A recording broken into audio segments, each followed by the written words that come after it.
चलिए दोस्तों, थोड़ा सा हम आज लोग मतलब फिजिक्स पढ़ लेते हैं ना। एक दो बंदों की वो है, एक दो बंदों की नहीं, एक बंदों की है कि थोड़ा सा फिजिक्स पढ़ा दिया जाए। तो फिजिक्स में क्या समझना, जैसे फिजिक्स में टॉपिक कहा गया है वो वाला मिरर एंड लेंसेस। तो अगर आप लोग को भी नहीं समझ में आ रहा है तो आप लोग भी है ना देख सकते हैं, कुछ बेसिक्स की बात की जाएगी। तो मिरर बेसिकली हमारे क्लास 10 में 3 पढ़ने हैं। एक है अपना प्लेन मिरर, एक है अपना कनकेव मिरर, एक है कन्वेक्स मिरर। अच्छा, इनका शेप कैसा होता है पहले तो जनरल बात बताओ, फिर हम थोड़ा डीप में जाएं। जनरल बात, प्लेन मिरर तो प्लेन होता है ना, जिसमें हम लोग अपने घर में शीशा होता है, सिंगारदान वाला शीशा, वो प्लेन मिरर होता है। एक होता है कनकेव मिरर। कनकेव मिरर मतलब कनकेव में केव आ रहा, केव का मतलब एक गुफा टाइप। तो कनकेव मिरर का जो रिफ्लेक्टिंग सरफेस होता है वो अंदर की तरफ गुफा जैसा घुसा रहता है। ये हो गया कनकेव मिरर, ये हो गया कनकेव मिरर। रिफ्लेक्टिंग सरफेस मतलब जिस सरफेस से किरणें आके टकराती हैं और इमेज फॉर्मेशन करती हैं। भाई एक सरफेस तो पॉलिश्ड होता है मिरर का, एक सरफेस रिफ्लेक्टिंग होता है। तो कनकेव मिरर में गुफा के जैसा घुसा रहता है, केव माने गुफा, गुफा के जैसा घुसा रहता है स्फेरिकल सरफेस, मतलब रिफ्लेक्टिंग सरफेस। तो वो कनकेव मिरर हो गया। अच्छा, कन्वेक्स मिरर में जस्ट इसका उल्टा होता है। कन्वेक्स मिरर में रिफ्लेक्टिंग सरफेस बाहर की तरफ ऐसे होता है, बज्ड आउटवर्ड्स, इंग्लिश में कहते हैं बज्ड आउटवर्ड्स। उसका जस्ट उल्टा कन्वेक्स मिरर में रिफ्लेक्टिंग सरफेस है ना, बज्ड आउटवर्ड्स रहता है। प्लेन मिरर प्लेन रहता है हमारा। अब देखते हैं इसमें क्या क्या चीजें होती हैं। जैसे हम बनाते हैं कन्वेक्स मिरर पहले, है ना, concave mirror, sorry concave mirror हम बनाते हैं। ये क्या बन गया, कनकेव मिरर बनाते हैं। ये हो गया हमारा कनकेव मिरर। अच्छा, इसको रिप्रेजेंट कैसे करते हैं, हमेशा जो पीछे का सरफेस है, मतलब जो पॉलिश है, जो रिफ्लेक्टिंग नहीं है, उसकी तरफ ऐसे से लाइनिंग बना देते हैं, मतलब वो पॉलिश्ड सरफेस है। और ये जिसपे रिफ्लेक्शन होता है, मतलब जो रिफ्लेक्ट करता है किरणों को, ये वाला सरफेस। तो ये हो गया कनकेव मिरर। अब कनकेव मिरर है तो इसमें और क्या चीजें होती हैं, इसमें चीजें होती हैं, एक होता है पोल, पी से रिप्रेजेंट करते हैं, और इस पोल से एक लाइन पास होती है, एक लाइन पास होती है ना, ऐसे सीधी होती है, हालांकि मेरा ड्राइंग उतनी अच्छी नहीं है। ये पोल होता है। फिर यहाँ पोल से एफ डिस्टेंस पर फोकस होता है, ये हो गया फोकस। फिर फोकस को कैपिटल एफ से दिखाते हैं, और ये जो लेंथ होती है पोल और फोकस के बीच की, जिसको हम लोग क्या कहते हैं, फोकल लेंथ। पोल और फोकस के बीच की दूरी को कहते हैं फोकल लेंथ, रिप्रेजेंटेड बाय छोटा एफ, ठीक है। फिर फोकस के बाद फिर एफ दूरी ही चलो, मतलब एफ दूरी फोकल लेंथ की जितनी ही और लेंथ चलोगे तो एक पॉइंट सी आ जाता है। इसको कहते हैं centre of curvature, centre of curvature. ये सेंटर ऑफ कर्वेचर और कुछ नहीं होता है, ये सेंटर ऑफ कर्वेचर वही समझ लो।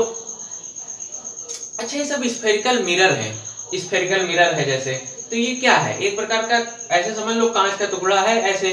तो वो कांच का टुकड़ा जब कोई कर्ड होता है तो उसको अगर पूरा कर दिया जाए तो एक गेंद बन जाएगी, स्फेयर बन जाएगा कि नहीं, तभी तो ये स्फेरिकल मिरर है। समझ लो कि वो किसी गेंद में से काट के, ऐसे तरबूजा है, तरबूजे में से एक फांकी काट के निकाल दी गई है, वैसा है ये स्फेरिकल मिरर, है ना। तो मतलब ये किसी न किसी स्फेयर का पार्ट रहा होगा, स्फेयर का, तरबूज का पार्ट रहा होगा। तो स्फेयर का पार्ट रहा है तो उसी स्फेयर का कोई सेंटर भी होगा। भाई हर गेंद का कोई ना कोई एक केंद्र होता है, सेंटर होता है, तो ये उसी गेंद का सेंटर है, बस इसी को कहते हैं सेंटर। अब क्योंकि गेंद रही नहीं, हमारे पास फांकी है, मिरर है, तो इसको सेंटर ऑफ कर्वेचर कह देते हैं। तो ये जितनी दूरी ये एफ होती है, उतनी ही दूरी ये भी एफ होती है, ठीक है। लेकिन हम दिखाते इसको एफ है, पर आपको ये पता होना। अच्छा, ये जितनी दूरी है, मान लिया ये एक्स है, ये भी एक्स है, तो ये एफ मिड पॉइंट नहीं हो गया पीसी का, ये रहा पी, ये रहा सी, पीसी का मिड पॉइंट हो गया एफ, यानी कि फोकस। इतनी बात समझ में आई, यानी कि यहां से क्या क्या मिल रहा है, यहां से हमको मिल रहा है फोकल लेंथ जो होती है वो हाफ होती है किसका, पीसी का। फोकल लेंथ यानी कि ये हाफ होती है इस पूरे का, या फिर सीधे कह दो कि सी एफ बराबर पी एफ। बात वही, सब अलग अलग तरीके कहने के हैं, है ना। अब बात आती है, ये हो गया सेंटर ऑफ कर्वेचर। अच्छा, एक शब्द होता है अपर्चर। सबसे पहले जरूरी होता है चीजों की टर्मिनोलॉजी जानना, है ना। कोई कह दे ये क्या है तो पता तो हो। अपर्चर मतलब ये जो रिफ्लेक्टिंग सरफेस है, ये मान लो एम है, ये मान लो एन है, ये एम एन ही क्या होता है, अपर्चर। ये जो लेंथ है जो रिफ्लेक्ट कर रही है किरणों को, इसी को अपर्चर कहते हैं, एम एन अपर्चर, है ना। अब इसके बाद बात आती है रेडियस ऑफ कर्वेचर की। तो ये जो रेडियस ऑफ कर्वेचर क्या होता है, भाई वो जो तरबूजा था, तरबूजा जिसमें से शीशा काट के निकाला है फांकी, तो उस तरबूजे की कोई रेडियस भी होगी स्फीयर की, तो वही रेडियस ऑफ कर्वेचर जो पीसी है भाई, सेंटर से सर्कमफ्रेंस पे कहीं भी कोई पॉइंट ज्वाइन करोगे तो वही तो रेडियस होती है। तो ये जो पीसी हम कह रहे हैं ना, यही रेडियस ऑफ कर्वेचर है जिसको स्मॉल आर से दिखा देते हैं। यही पीसी रेडियस ऑफ कर्वेचर है जिसको हम स्मॉल आर से दिखा देते हैं। यानी कि फोकल लेंथ, ये जो पीएफ है फोकल लेंथ, ये रेडियस ऑफ कर्वेचर का हाफ होती है। इतनी सी बात समझना, कोई कठिन काम नहीं है ना। इतनी चीजें हो गई। अब आपको सब पता है अपर्चर क्या है, रेडियस ऑफ कर्वेचर क्या है, फोकस क्या है। अब बात करते हैं हम लोग सीधे इमेज फॉर्मेशन को लेकर, फिर बात करेंगे इसका यूज क्या है। इमेज फॉर्मेशन में कुछ है ही नहीं है, केस याद रखो, एक बार देख लोगे सीख जाओगे, फिर बस कभी कभार मन करेगा तो प्रैक्टिस जरूर कर लेना। Practice makes things settle in our mind, है ना। चीजें बैठती दिमाग में, फिर आप दूसरों को समझाओ बढ़िया मेरी तरह। तो पहला केस 1, जब ऑब्जेक्ट जो है इंफिनिटी पर है। इतना इसको थोड़ा सा अच्छा रहने दो, इसी में बता देंगे। ऑब्जेक्ट इंफिनिटी पर है, इंफिनिटी मतलब अनंत दूरी, बहुत दूरी पर है, तो उस केस में कैसी इमेज बनेगी? तो उस केस में कैसी इमेज बनेगी? उस केस में इमेज कैसी बनेगी जब कोई चीज अनंत होती है। देखो इस चीज को हमको भी ज्यादा समझ में ये नहीं आता है कि अनंत पे है तो कैसी इमेज बन रही होगी, पर क्योंकि पढ़ना है, हालांकि कोई अच्छा टीचर हो सकता है आपको समझा पाए कि ये अनंत पे है तो इमेज कैसा, मतलब क्या होता होगा। हमने तो बस रटा रट लिया है कि क्योंकि समझना है तो रट लिया है ना। ये इमेज जब इंफिनिटी पे होती है तो इससे जो कोई भी ऑब्जेक्ट है उससे किरणें एमिट हो रही होती हैं। जैसे हमको चीजें क्यों दिखाई देती हैं? क्योंकि जब लाइट रोशनी उस पर पड़ती है तो वो रोशनी को बाउंस बैक कर देता है। बाउंस बैक करता है मतलब जैसे रोशनी इस मेज रखी है यहाँ पे जिसमें मोबाइल खड़ा है, तो मेज पे जब रोशनी पड़ेगी तो किरणें वापस हमारी तरफ टकरा के लौटेंगी, तो वही हमारी आंख में सेंसेशन कॉज करती हैं, जिससे हमको पता चल जाता है कि ये मेज रखी देखो इस कलर की है। तो यही सब खेल होता है। तो कोई भी ऑब्जेक्ट है, इससे जो आने वाली किरणें होंगी, रोशनी की किरणें होंगी, जब अनंत पे होगा ऑब्जेक्ट तो वो पैरेलल होंगी सारी किरणें, वो पैरेलल किरणें आएंगी। किसके पैरेलल आएंगी? आपस में भी तो पैरेलल होंगी ही। और हाँ, इसको नहीं बताया, ये होता है, ये जो मैंने लाइन खींची है जिसपे ये सब पॉइंट लाई कर रहे हैं, सेंटर ऑफ कर्वेचर, फोकस, पोल, ये सब, या सिंपली जैसे डिफाइन करने का आपसे पूछ ले कि what is principal axis, what is principal axis. So the line joining the pole and center of curvature is called principal axis. The line joining the pole and center of curvature, यही है principal axis, यही line जिसपे सब point लाई कर रहे हैं। तो इससे जो किरणें आ रही होंगी, ये हमारा ऑब्जेक्ट वो है, इससे जो किरणें आ रही होंगी वो ऐसी होंगी, ऐसी पैरेलल, है ना। और किधर को आ रही है उसके लिए ऐसा दिखा दिया करिए, एरो बना दिया करिए। ये अनंत से आ रही पैरेलल, किसके पैरेलल? आपस में भी पैरेलल और इस प्रिंसिपल एक्सिस के भी पैरेलल। तो ऐसे किरणें आ रही होंगी। अब होता क्या है, अब ये तो आपको बस समझना है कि जब भी मिरर पे पैरेलल किरणें आएंगी तो कनकेव मिरर क्या करेगा, ये कनकेव मिरर है ना, उन पैरेलल किरणों को फोकस की तरफ क्या कर देगा? कन्वर्ज कर देगा। कन्वर्ज मतलब उसकी तरफ वो कर देगा कि जाओ फोकस की तरफ जाओ, तुम पैरेलल आई हो तो फोकस पे जाओ भैया। अब ये पैरेलल आई है तो ये फोकस पे कन्वर्ज कर देगा मिरर इनको, तो ये कहाँ भागेंगी? ये आ जाएंगी यहाँ पे, ये आ जाएंगी, ऐसे दिशा हो जाएगी इनकी, फोकस की तरफ आ जाएंगी। अब दूसरी किरण मान लो कोई आई, दूसरी किरण आ रही ऐसे। ऑब्जेक्ट बनाने के लिए, कोई भी ऑब्जेक्ट इमेज फॉर्मेशन के लिए हम दो रेज कंसीडर करते हैं, दो किरणों को, रेज को कंसीडर किया जाता है ऑब्जेक्ट बनाने के लिए, है ना। जैसे सॉल्यूशन फाइंड करने के लिए क्या होता है, तो दो लाइन इंटरसेक्ट करती थी, वैसे कुछ समझ है। ये दो लाइन जब आ रही हैं, दो रेज आ रही हैं, तो ये भी पैरेलल है तो ये भी फोकस की तरफ भागेगी। तो मतलब ये दोनों किरणें कहाँ पे इंटरसेक्ट कर रही हैं? ये दोनों किरणें फोकस पे इंटरसेक्ट कर रही हैं। मतलब जो इमेज बनेगी वो बहुत ही पॉइंट साइज बनेगी। पॉइंट साइज मतलब really diminished point size image, direct लिख दो पॉइंट साइज इमेज। एंड अब पॉइंट साइज है तो उसमें क्या बता दोगे? वर्चुअल है, इरेक्ट है। वैसे शायद इसमें देख लीजिएगा एक बार कि उसको क्या वर्चुअल इरेक्ट कहते हैं। वैसे मेरे हिसाब से तो पॉइंट साइज है तो उसमें कैसे बता सकते हैं कि वर्चुअल इरेक्ट है जब इतनी छोटी है ना। वर्चुअल का मतलब होता है कि जो असली में ना केवल हमें प्रतीत हो, वर्चुअल रियलिटी कहते हैं ना, एक मतलब ऐसा हो रहा होगा ऐसा हमें प्रतीत होता है, जबकि असलियत में ऐसा नहीं हो रहा होता, वो हमारी आंखों का धोखा होता है।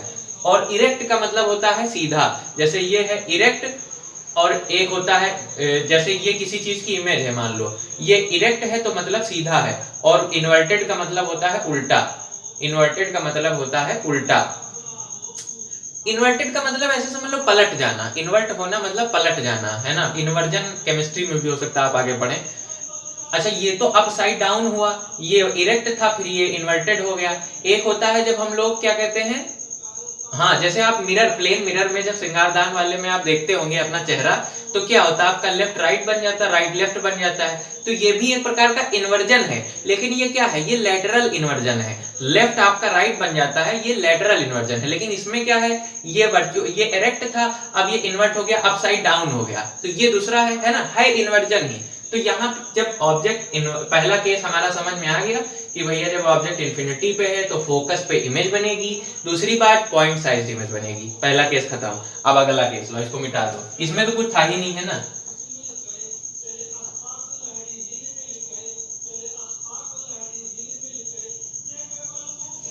क्या वीडियो चल रही है? नहीं हम फालतू ही बोल रहे हैं, चल रही।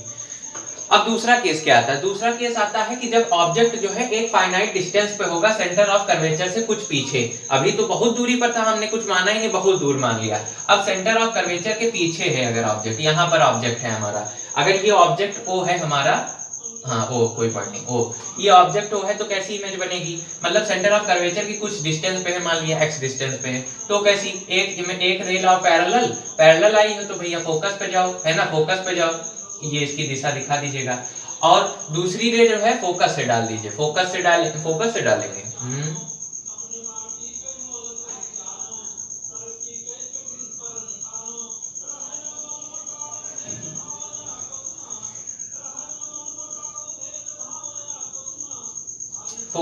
देते हैं। अच्छा जब कोई रे फोकस से जाती है, मिरर के, कनकेव मिरर के फोकस से जाती है, तो होता क्या है, वो जिस एंगल से आई है उतना ही एंगल बनाते हुए वो हो जाती है, शायद क्या कहते हैं, बैक कर जाती है। या रुक जाओ, इसको मत डालो ऐसे, इसका मुझे थोड़ा सा कंफ्यूजन है ना। जो कंफ्यूजन हो वो क्यों समझना, जो सही है वो समझना, है ना। तो इसको फोकस से मत डालो, सेंटर ऑफ कर्वेचर से डालो। सेंटर ऑफ कर्वेचर से जो रे आती है, जैसे ये ऐसे आई रे, एक रे तो पैरेलल गई थी तो वो फोकस पे कन्वर्ज हो गई, दूसरी रे सेंटर ऑफ कर्वेचर से गई, तो जो रे सेंटर ऑफ कर्वेचर से जाती है वो सेंटर ऑफ कर्वेचर की तरफ, मतलब वो अब जस्ट पलट जाती है, वो ऐसे आई तो ऐसे ही पलट जाएगी, कोइंसिडेंटली, है ना, ऐसे ही पलट जाएगी, मतलब सेम फिर वैसे लौटा देगा, कहेगा तुम सेंटर से आ रहे हो तो तुम वैसे लौट जाओ सेंटर से होते हुए, तो ये ऐसे हो जाएगी। और ये रे जो फोकस से आ रही थी ये ऐसे आएगी, ये ऐसे आएगी। तो ऑब्जेक्ट कैसे बनेगा, जहां पे दोनों रे इंटरसेक्ट करती हैं यहाँ पे, और ये ऑब्जेक्ट कितना प्रिंसिपल फोकस से ऑब्जेक्ट बनाते हैं ना, प्रिंसिपल फोकस से ऑब्जेक्ट कंसीडर करते हैं, तो ये ऐसा ऑब्जेक्ट बनेगा। ये जो मैंने तीर, गाढ़ी वाली तीर बनाई है, ये है ऑब्जेक्ट, है ना, ये गाढ़ी वाली। तो क्या दिख रहा है आपको, आपको दिख रहा होगा कि ऑब्जेक्ट जो है वो इन्वर्टेड है, मतलब ऑब्जेक्ट ऐसा था और इमेज ऐसी बन रही है। एक बात, यानी कि इसको क्या लिखोगे इंग्लिश में, द इमेज इज इन्वर्टेड। दूसरी बात, इमेज जो है, अच्छा इसमें तो हम ऐसे बिना नापे जोके बना रहे हैं, इसको जब बढ़िया नाप के पटरी से बनाओगे तो एकदम आपको एग्जैक्ट चीजें मिलेंगी, है ना। इसमें तो हमने ऐसे बना दिया और हमको पता भी है कि कैसा होता है, तो हमको और आइडिया है, पर जब आप एग्जैक्ट पटरी से बनाएंगे तो जो रूल है वो फॉलो भी होगा, है ना। जैसे ग्राफ पे होता था, इसमें हम 1-2 यूनिट मानते थे तो उसमें कम ज्यादा हो जाता था, जैसे 1, 2, 3 मान रहे तो कोई गैप इतना हो गया, कोई इतना, तो वो गलत बन जाता फिगर। अब जैसे ये, और दूसरी बात, पहली बात हो गई इमेज इज इन्वर्टेड, दूसरी बात हो गई जो इमेज बनेगी वो ऑब्जेक्ट से डिमिनिश्ड हो जाएगी। डिमिनिश्ड का मतलब होता है छोटी हो जाएगी साइज में, देखो ये बड़ा सा था, ये थोड़ा कम हो गई, डिमिनिश्ड हो गई। तीसरा फैक्टर क्या है, इमेज जो है वो रियल हो जाएगी। अच्छा इस चीज को एक साथ लिख देते हैं, रियल एंड इन्वर्टेड, मतलब इमेज रियल है, मतलब असलियत में किरणें टकराएंगी और इन्वर्टेड इमेज बनेगी। एक चीज ये हो गई, तो बस और इसमें क्या बताना, और डिमिनिश्ड हो गई। और हाँ कहाँ बन रही इमेज ये भी बताना जरूरी है, तो इमेज सेंटर ऑफ कर्वेचर और फोकस के बीच में बनेगी, सेंटर ऑफ कर्वेचर और फोकस के बीच में बनेगी। जितनी बार आप प्रैक्टिस कर लेंगे बस आपको ये सब चीजें याद हो जाएंगी, है ना, अच्छे से साफ साफ डायग्राम। तो ये दूसरा केस हो गया। हम देखो ऑब्जेक्ट को रूल बाय रूल, पहले अनंत पे था, फिर सेंटर ऑफ कर्वेचर से कुछ लिमिटेड दूरी पर लाए, अब सेंटर ऑफ कर्वेचर पे ले आएंगे ऑब्जेक्ट को। देखो ला भैया सेंटर ऑफ कर्वेचर पे आ जाओ, ये हो गया पोल, ये हो गया फोकस, ये हो गया सेंटर ऑफ कर्वेचर। अब सेंटर ऑफ कर्वेचर पे है ऑब्जेक्ट, सेंटर ऑफ कर्वेचर पे है, ये रहा ऑब्जेक्ट। अब सेंटर ऑफ कर्वेचर पे है ऑब्जेक्ट, जब सेंटर ऑफ कर्वेचर पे ऑब्जेक्ट होता है तो क्या होगा, इसको एक रे जा रही पैरेलल जाएगी तो ये फोकस से पैरेलल जा रही है तो ये फोकस से होके गुजरेगी ऐसे फोकस से होके गुजरेगी ऐसे, है ना। और एक रे मान लो फोकस से जा रही, कोई रे जब फोकस से जाती है ये, है ना, वो तो हो गई जो पैरेलल जा रही है प्रिंसिपल एक्सिस के, तो वो फोकस से होके आ रही है रिफ्लेक्ट होने के बाद। और ये जो रे जा रही है फोकस से, ये क्या हो जाएगी, फोकस से हो जाने वाली रे बाद में पैरेलल हो जाती है, जस्ट अपोजिट। जो पैरेलल आती हैं वो फोकस से होके जाती हैं, और जो फोकस से होके आ रही हैं टकराने, वो टकराने के बाद पैरेलल हो जाएंगी रिफ्लेक्ट होने पर। तो ये भैया पैरेलल हो जाएगी, लो ऐसे ऐसे ऐसे टकरा जाएगी, है ना। तो इमेज कहाँ बन जाएगी, इमेज इसकी बन जाएगी, हालांकि ये रूट, क्योंकि ये डिस्टेंस सही नहीं है इसलिए इमेज बननी कहाँ पे चाहिए, रुको इसको मिटा के सही बनाया, नहीं गड़बड़ हो जाएगा।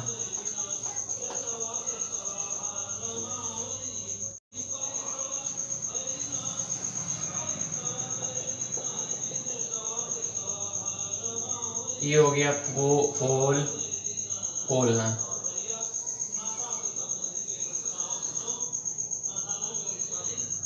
ये हो गया फोकस, ये हो गया ये इतनी सेंटर ऑफ कर्वेचर, ठीक।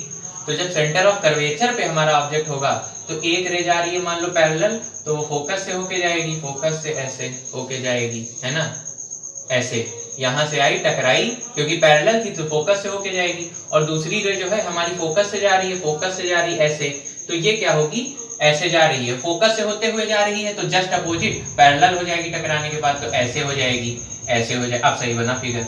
अब जब ये पैरेलल हो जाएगी तो ये जहां पे टकराएगी वो सेंटर ऑफ कर्वेचर के जस्ट नीचे टकराएगी। मतलब ये थोड़ा सा गड़बड़ है फिगर, इसलिए इसको ऐसे बन रहा है, ये ऐसे आना चाहिए ऐसे, और ये आना चाहिए ऐसे, तो ये यहाँ पे बनेगी। गरम,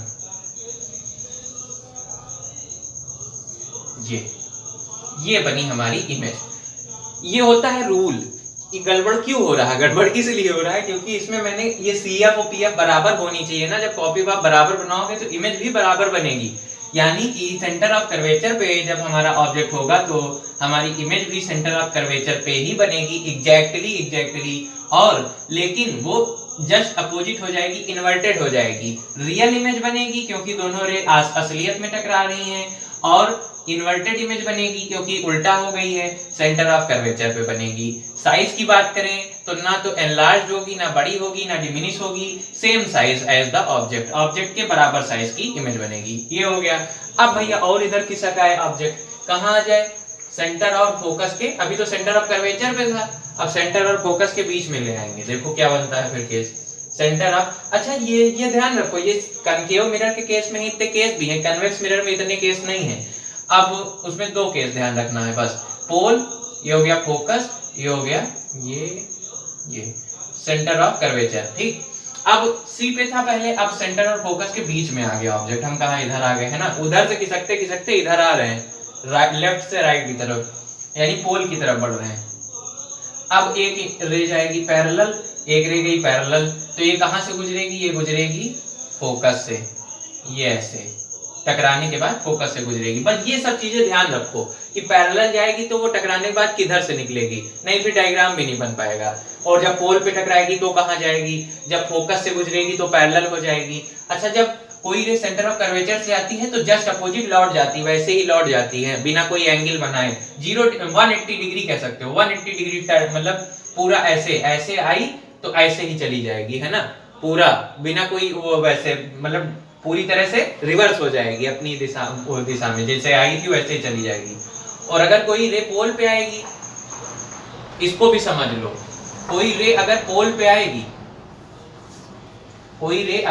आएगी टकराएगी तो वो उतना ही एंगल बनाते हुए ऐसे चली जाएगी। मतलब ये हो गया प्रिंसिपल फोकस, ये हो गया प्रिंसिपल, ये पोल है, ठीक, ये पोल, ये हो गया प्रिंसिपल फोकस वाली लाइन। और यहां से अगर कोई रे उधर से आ रही है और उसने ये एंगल आई बनाया प्रिंसिपल फोकस के साथ, एंगल ऑफ इंसिडेंस कहते हैं। इंसिडेंस मतलब टकराने पर जो बन रहा है, तो प्रिंसिपल एक्सिस के साथ अगर ये एंगल ऑफ आई बनाएगी तो टकराने के बाद ये एंगल ऑफ रिफ्लेक्शन जो होगा आर इतना बनाते हुए रिटर्न कर जाएगी, और ये जो एंगल आई होगा ये एंगल आर के बराबर होगा।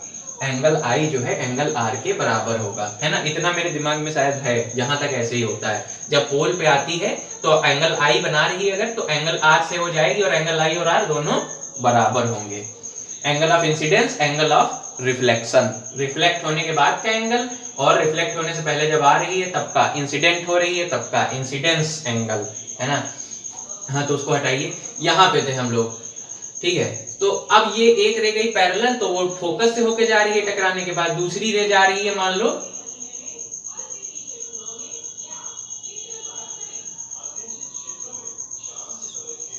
दूसरी रे मान लो जा रही है फोकस से जा रही है, फोकस से, है ना, फोकस से जाएगी तो टकराने के बाद ये पैरेलल हो जाएगी और ये कहीं ऐसे टकरा जाएगी दूसरी किरण से।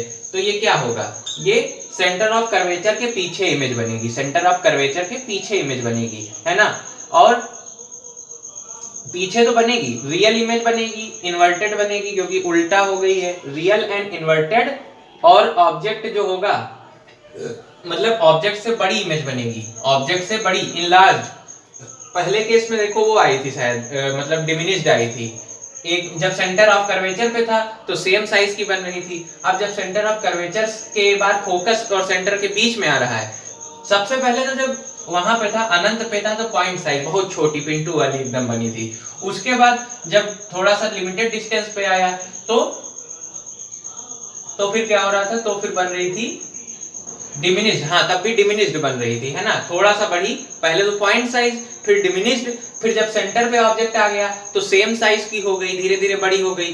फिर जब सेंटर और फोकस के बीच में अब की बार बनाया है तो अब धीरे धीरे बराबर से और बढ़ रही, मतलब बढ़ोतरी होगी, है ना। जैसे जैसे आप पोल की तरफ बढ़ेंगे साइज में भी बढ़ोतरी होगी, जैसे जैसे आप पोल की तरफ बढ़ेंगे। अब इमेज जो है जब सेंटर और फोकस के बीच में है ऑब्जेक्ट, तो इमेज जो है साइज में ऑब्जेक्ट से बड़ी बनेगी, एनलार्ज्ड बनेगी। अब भैया फोकस पे ले आओ, है ना, फोकस पे ले आओ ऑब्जेक्ट को, तो फोकस वाला बताने की जरूरत ही नहीं है ना। फोकस पे है ऑब्जेक्ट, ये हो गया सेंटर ऑफ कर्वेचर पे, फोकस पे ऑब्जेक्ट है, तो एक किरण मान लो पैरेलल गई तो फोकस से होते हुए निकल जाएगी, और एक किरण मान लो यहाँ से गई, क्या कहते हैं, पोल से, तो हमने बताया था ये आई एंगल होता है तो ये आर बनाते हुए चली जाएगी, आर एंगल बनाती, ये ऐसे आई, ये जो आई ऐसे पी पे पोल पे टकराई और फिर ये एंगल आर बनाते हुए चली जाएगी, ऐसे एंगल आर बनाते हुए चली जाएगी। और ये जो कहीं जो है